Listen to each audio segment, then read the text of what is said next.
Hello and welcome to Guns and Gear. I want to make a video today and show you a few guns and talk about the concept of the backup gun. Okay.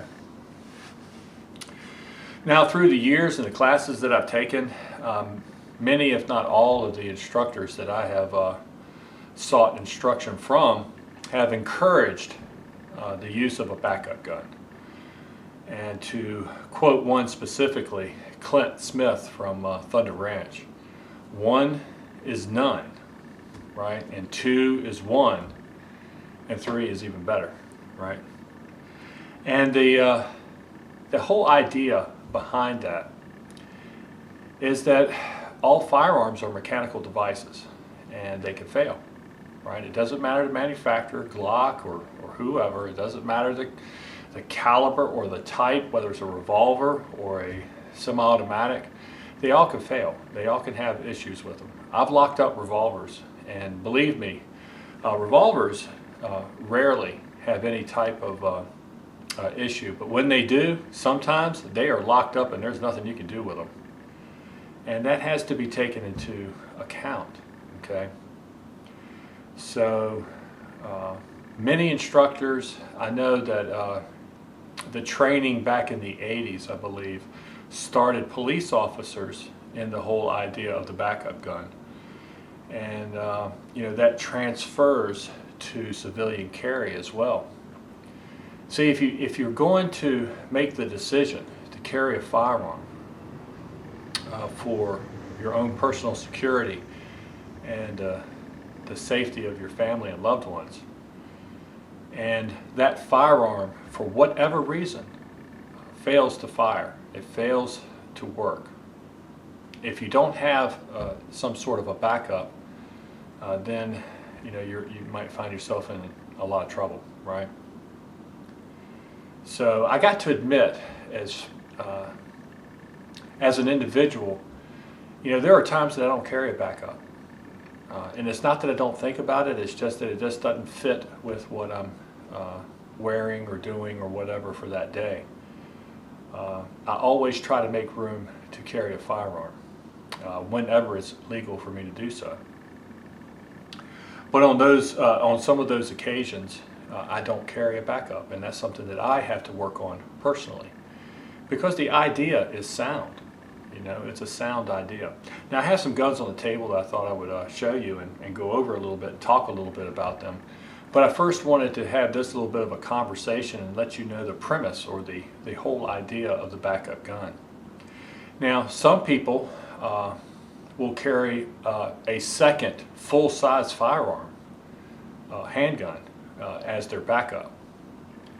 But this video is going to be talking about some of the other options that usually, the majority of the time, are smaller options, okay? So, thought I would go over that line of thought with you and show you a few guns, okay? So, let me go ahead and move the camera. Alright, as you can see here, I've got a few guns on the table, and I wanted to have a little bit of conversation with you about these guns and how I see them and what role they play. Okay. Now, the two guns that I have on top are larger models of handguns, and they are generally not guns that I would actually choose as that backup piece. It's usually something much smaller, like these guns here, that I personally choose. But you know what? One very popular CCW gun in the United States today is the Glock series, the baby Glocks, as they're referred to as the subcompact models. And when they first came out, a lot of the magazine articles and things about those guns where they would be great for backup or deep cover for law enforcement. And the idea was that you could have a sidearm, your duty firearm, and have a miniaturized version of that for your backup. So they used the same magazines and things of that nature, and it was a good setup.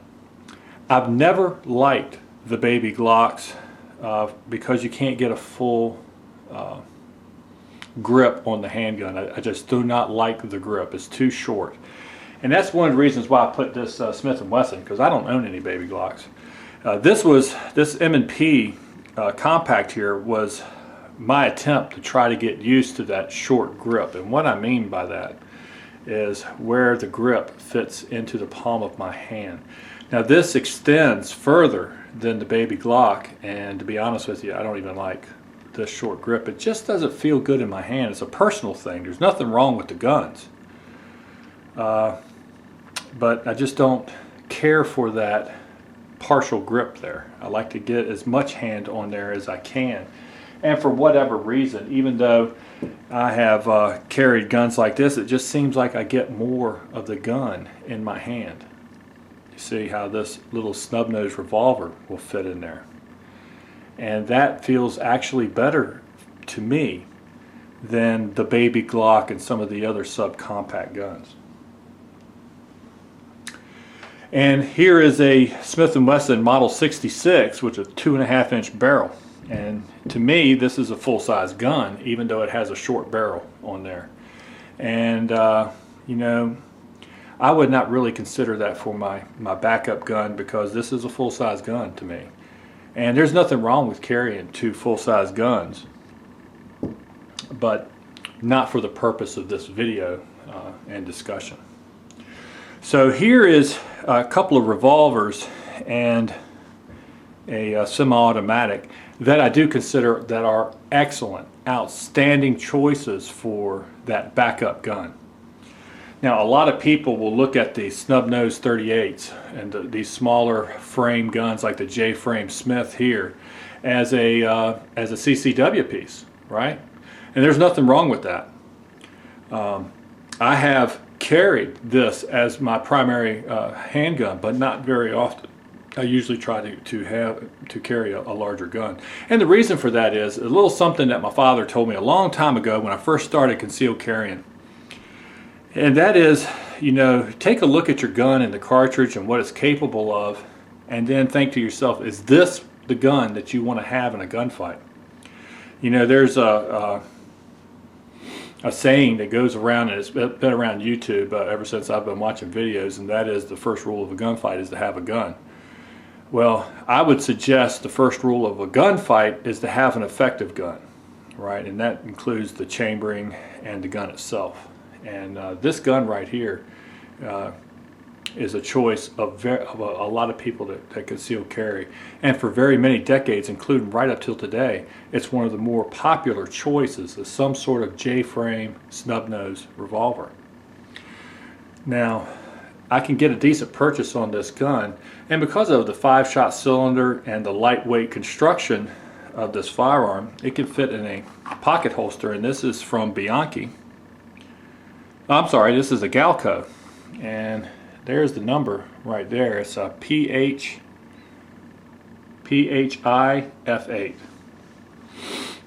That is something that I often carry, and you can see that this has been used quite a bit. I also use this holster with this Colt Detective Special, which is another outstanding little handgun. And with this little bit thicker grip, I really like the way it feels in my hand. And once again, see that unlike the baby Glocks that stop way up here, this allows you more of a purchase on the handgun, and I tend to shoot guns better that I can get a good purchase on. This Colt Detective Special, of course, is no longer in production. Colt stopped making these revolvers quite a while ago. This happens to be a 3rd generation, and it's a 6-shot 38 Special, and it's an all-steel frame, so it has a little bit more weight to it, which not so good for carrying around, but great, absolutely great for shooting. Now, this happens to be the firearm that I carry the most as my backup. This is a North American Arms 380. And it's a great little handgun, and you'll notice this leather sheath or holster type thing that I have. There are laws out there that prevent you from having a covering over the entire gun, because they used to make wallet holsters for some of the smaller guns, and those were illegal. They have been made illegal. But this configuration is still legal because the slide of the firearm is outside of this. But it gives you a profile in your pocket like a wallet would, right? And you can see that this is really form-fitted around this gun because I've had it for quite a while, and I've probably carried this more as my backup than any other gun. And so the slide, you can see there's plenty of nicks and scratches and things of that nature from me carrying this. I think this is a great little setup. It does have a little bit of weight to it because the North American Arms has a steel frame and slide, but that's okay. It keeps it from being so jumpy. And you can get a halfway decent purchase on this thing. Not a great purchase to fire it. At any rate, this is a nice little setup here. By the way, this holster, the company that made this holster is out of business, but I think it's DeSante's.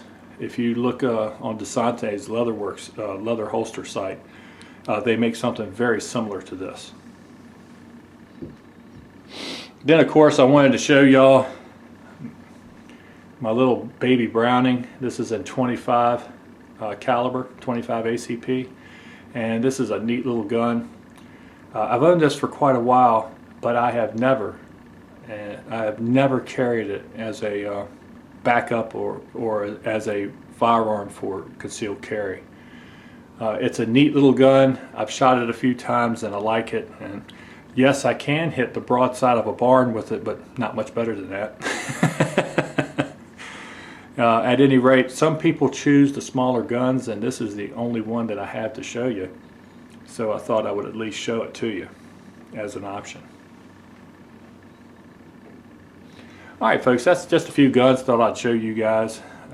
Hope you enjoyed the video. Consider a backup gun, and if you do, you know, pick one of good quality, pick one of a suitable caliber. And with that, I'd like to thank you for watching my videos. I certainly appreciate it. And shoot straight, on the range and in life. Thanks.